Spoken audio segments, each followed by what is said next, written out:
We go now to Republican Senator Ted Cruz of Texas, who joins us from Houston. Good morning to you, Senator. Good morning, Margaret. Good to be with you. Overnight, you did see Chinese state-run media release images of tennis player Peng Shuai in Beijing. It's the first time she's been seen in 2 weeks since she mysteriously disappeared after criticizing and claiming that one of the former leaders of China committed sexual assault against her. Do you have any idea what is going on here? Well, we don't know for sure, but there are reasons to be deeply, deeply skeptical. Peng Shuai is one of the best tennis players in the world. She's the first Chinese player ever to be ranked @1 in the world in doubles for women's or men's. And she posted on social media a serious allegation of sexual assault by the former vice premier of China, by a former member of the Politburo Standing Committee.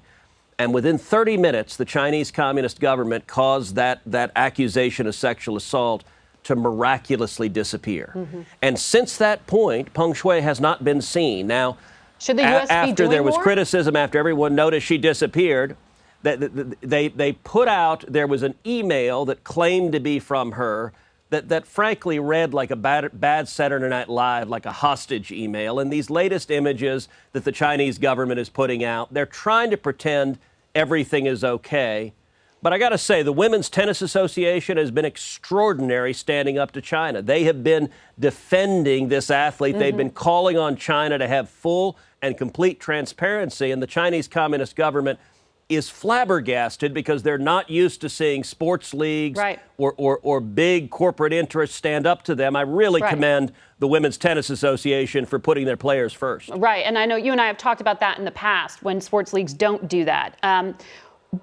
So despite concern right now that China is carrying out actively a genocide against Muslims in that country, it's still set to hold the Olympics in 3 months. President Biden has said he's considering a diplomatic boycott. Do you think he should go further? Because other 2024 presidential candidates, and I know you are considered to be likely one of them, are really kind of competing to be as hardline as they possibly can on China. Nikki Haley, Tom Cotton say this should be a full boycott. Do you support one? Yeah. So listen, I've been leaning in hard, saying we ought to move the Olympics out of China. That's what we should have done. The IOC refused to do that. I think it's a mistake to have a full boycott of the Olympics. You know, Jimmy Carter tried that in the 1970s. All it did was punish a generation of athletes. We've got young men and young women, Americans, who spent their whole lives practicing for this moment. I don't want to punish those young athletes. What we ought to do, I do agree with the notion of a so-called diplomatic boycott, which means we don't send high-ranking cabinet officials over there. We don't send, we try to minimize the attention. But I also think it's important we do two things at the Olympics in China. Number one, that we actually show the courage the Women's Tennis Association is showing to call out the murder, the genocide, the torture, the lies, the complicity in COVID-19 of the Chinese Communist government, to speak the truth. And then number two, I really hope our young men and women that they go over there and kick their commie asses. We need to win in the Olympics. Okay. Putting that aside, there are, on a practical level, corporations who spend a ton of money on sponsorships around the Olympics. Coca-Cola, Google, Procter & Gamble, they're all Olympic sponsors. Should they still go ahead with those activities? Look, I think it makes sense for corporations to cut off their ads. I'd love to see corporations show a tiny bit of courage. You know, when China engages in horrific slave labor, companies like Nike turned a blind eye. When you look at the NBA, I'm a diehard hoops fan. The NBA's reaction to China is terrible. They're terrified of upsetting the Chinese communist dictators. They value the money so much that in fact, you know, you and I both remember when Daryl Morey, who was the general manager of the Rockets, sent one little innocuous tweet about Hong Kong. And the NBA bent over backwards, groveling to the Chinese communists. Yeah. I was in Hong Kong at the time. In fact, you and I did a show at that time where I dressed in all black in solidarity with the Hong Kong protesters. Right. I understand why the NBA did it. They're looking at hundreds of millions of dollars, if not billions of dollars. I understand why Nike does it. But, you know, what is really impressive about the Women's Tennis Association is they've said they will cancel their matches in China. They will give up tens of millions or hundreds of millions of dollars if Peng Shuai is not released, if there isn't transparency. That's the kind of courage we need other players to have. Understand, and they are standing alone on that. I want to ask you about you're blocking a number of President Biden's nominees to national security posts. The White House said it's an unprecedented effort of obstruction. Senator Murphy said talking to you is like dealing with a terrorist. Aren't you playing politics with national security? Well, actually, quite the opposite. I'm trying to get President Biden to stop acquiescing and surrendering to our enemies.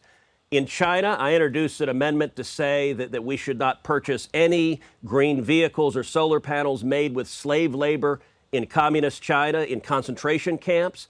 Every Democrat but Joe Manchin voted against it. On Russia, one of the first things Joe Biden did was surrender to Vladimir Putin on Nord Stream 2. He gave Putin a multi-billion-dollar pipeline, a pipeline that we had stopped. I had authored bipartisan sanctions legislation.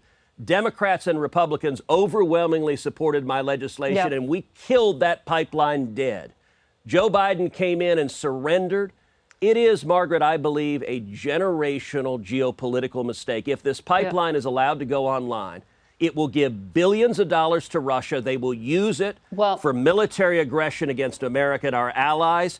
It will undermine European security, American security, and it enriches Russia. And Biden simply surrendered to Putin. That was a mistake. And so I placed the hold on these nominees in order to try to pressure Biden to follow the law, I'll lift it when he follows the law. And in fact, I've suggested a simple, reasonable compromise, which is I've said I will lift many of the holds if he simply triggers under a law called CATSA, which is a Russian sanctions law passed with overwhelming bipartisan support. Under CATSA, he could list Nord Stream 2 AG, which is the umbrella company for Nord Stream, and then delist it. That would solve his political objective of surrendering to Putin, but it would trigger an automatic congressional override veto. I've said if they trigger the override veto, the vote, then I'll lift the holds. But the reason Biden doesn't want to do that is he knows, he fears he will lose the vote in Congress because his policy of surrendering to Russia is indefensible. I want to keep talking to you, Senator. So I'm going to ask you to stay put if you could, because I have to take this break, and we're going to continue our conversation on the other side of it.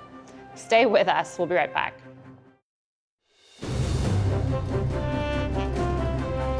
Welcome back to Face the Nation. We want to continue our conversation with Senator Ted Cruz. Senator, just before the break, we were talking about the importance of standing up to some of the autocrats around the world. I'd be remiss if I didn't ask you about the state of our own democracy. I know you have condemned the violence on January 6th, but in that book, Peril, Bob Woodward and Robert Costa reported detailed conversations you had with the president, Donald Trump, at that time on January 6th, and that you knew there was no congressional authority to overturn the election.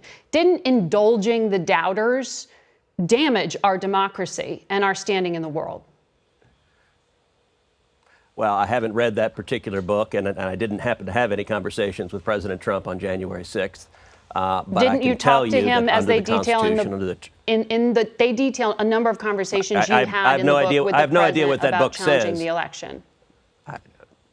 I have no idea what that book says, but I did not have any conversations with him on January 6th. But I also know what the Constitution provides.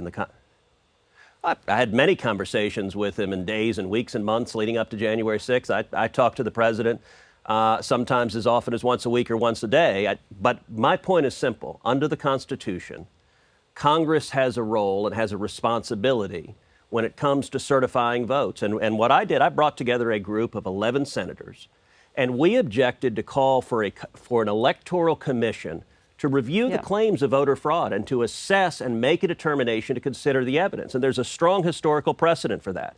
If you look at 1876 and the election of 1876, there was a contested election. There were serious allegations of election fraud. And what Congress did in 1876 is it appointed an electoral commission. But it consisted of 5 members of the Senate, 5 members of the House, 5 Supreme Court justices. That what you're laying out as an intellectualized argument here is not what people gathered and chanting things like Mike Pence were talking about. You know that.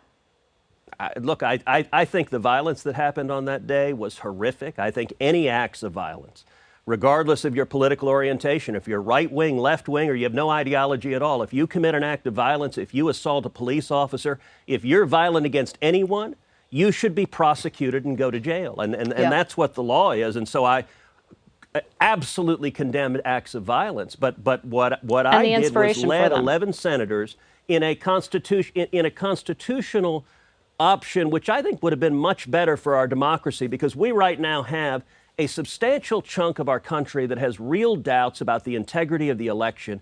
And if we had had a credible electoral commission do an emergency audit, it would have enhanced faith in democracy. But instead, Democrats and a lot of the press decided to just engage in incendiary rhetoric rather than acknowledge voter fraud is real. It is a problem. Well, do you have the allegations of voter fraud needed to be examined on the merits? Okay, Senator, there is no evidence of fraud that would have really drawn the outcome of the election into doubt. You know that. I want to ask you about 2024 and a race. Voter fraud has been persistent from the very first election. Are you going to run for president in 2024? Would you challenge President Trump, or are you endorsing him? Look, I have no idea what's going to happen in 2024. Donald Trump is going to have to make a choice, first of all, whether he's going to run or not. I think if he chose to run, he would be very, very formidable. I can tell you that when I ran in 2016, we came incredibly close. I came in second. There's a long history of runner-ups becoming the next nominee, and it was the most fun I've ever had in my life. But there's a lot of time between now and 2024. My focus right now is 2022, because I think next November is going to be a wave election, an awful lot like 2010 was. I think Republicans are going to retake the House, they're going to retake the Senate, and I am spending my time recruiting candidates, supporting candidates, and working to retire both Nancy Pelosi and Chuck Schumer from their leadership positions, because I think the damage being done to this country, inflation, jobs being killed, open borders, weakness on foreign policy, I think Virginia and New Jersey were foreshadowing for what's coming November of next year. All right, Senator. Sounds like a campaign slogan. All right, we will be right back.